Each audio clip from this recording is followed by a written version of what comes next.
vui hơi tài nó hoa đau nung dạo mà cá nhưng mà tay mà cá rồi nôm thì mình nôm chia ho vui mãi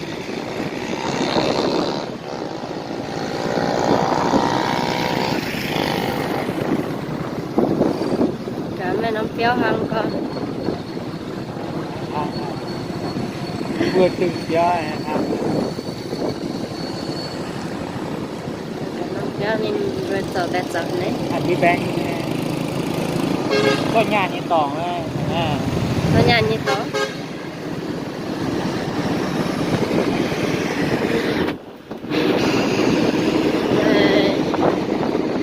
tính cái thỏ hay thôi y hoán mình hóa hay mình dò để chia nó tính cái thỏ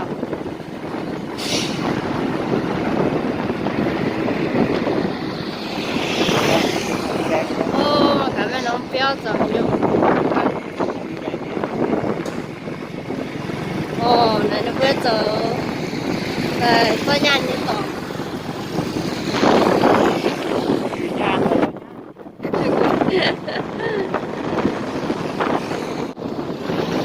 vẫn làm phải mang quá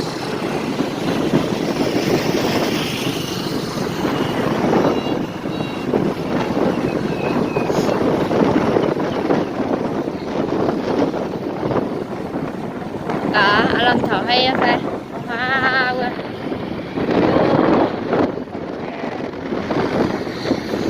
vâng hay giống hoa bữa mà trên làm thở này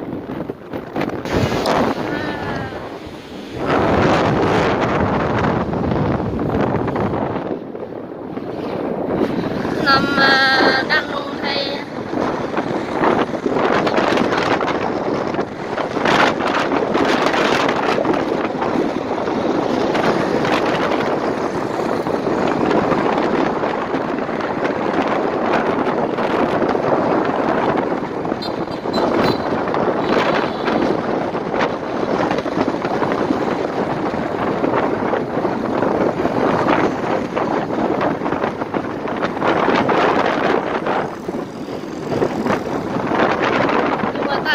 chứ bữa mà cả mà hạt mi tức thả hay ơi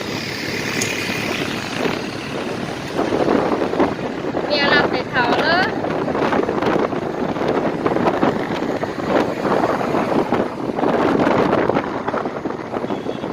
để mà y để cho tiêu mình với chia dần với chia ban đi cho tiêu ra phiếu chia hay cứ nhắn tiêu phiếu chia hay để mà làm chia ấy nên mình đặng cái mà cho mình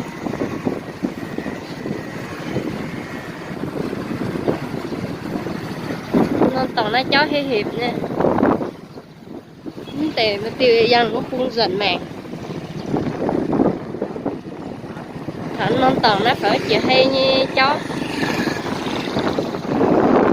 dần nó cái gì chủ gì chịu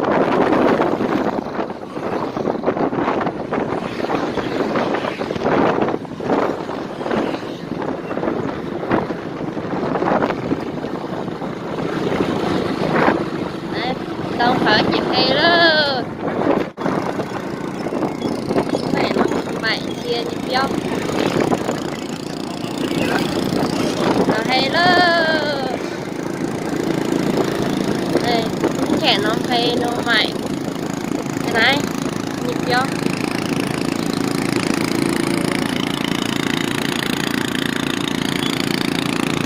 đàn nông như hay hả nãy tên thì tôm phải hay nó có chặn mãi vừa cái này xong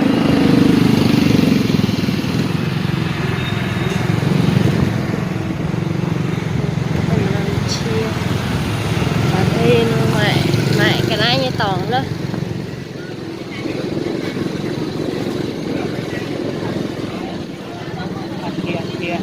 nó toàn ăn chia này tình chia này, chia này, chỉ chia vậy mình sao?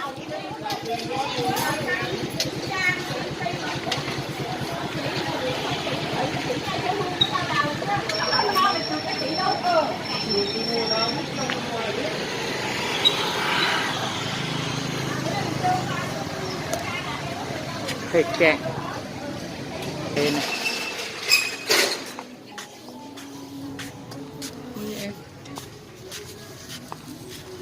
Quần áo nhá, em ơi, em.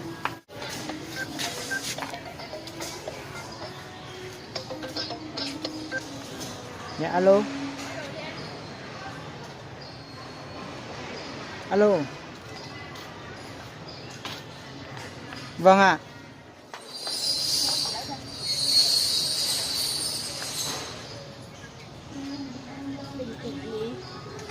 Dạ không ạ. Vâng ạ. Dạ.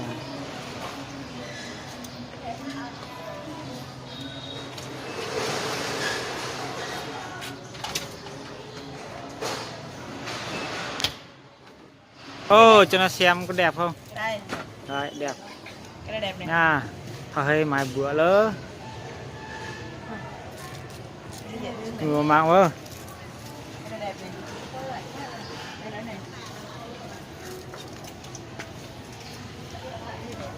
Hả? Bây giờ nhiều cái đẹp ha. Cái đó là đẹp á.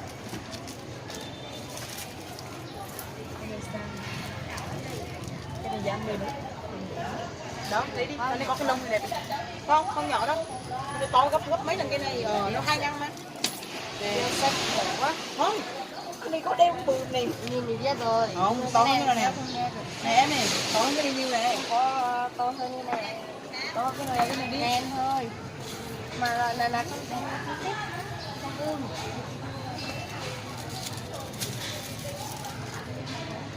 Sao này cái này cho nó to hơn chút đi. Chưa tính tệ. Chiêu thả hê này. Cô vừng tội mà.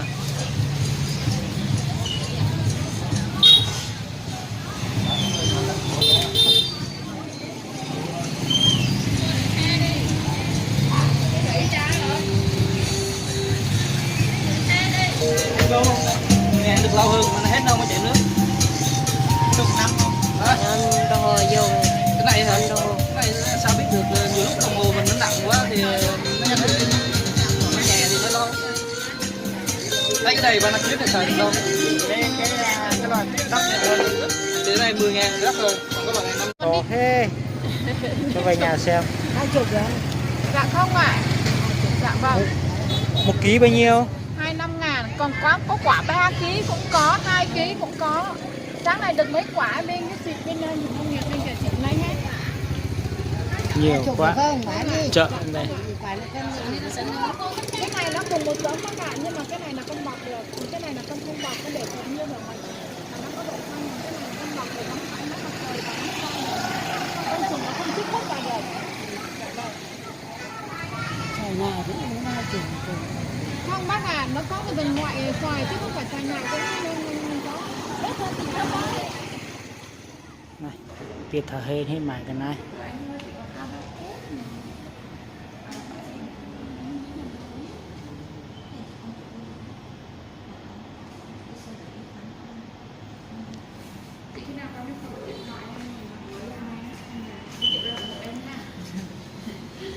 Chia to này.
do lơ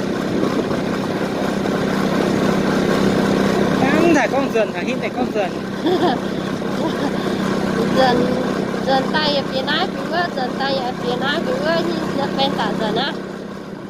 Nhưng mà gắn vào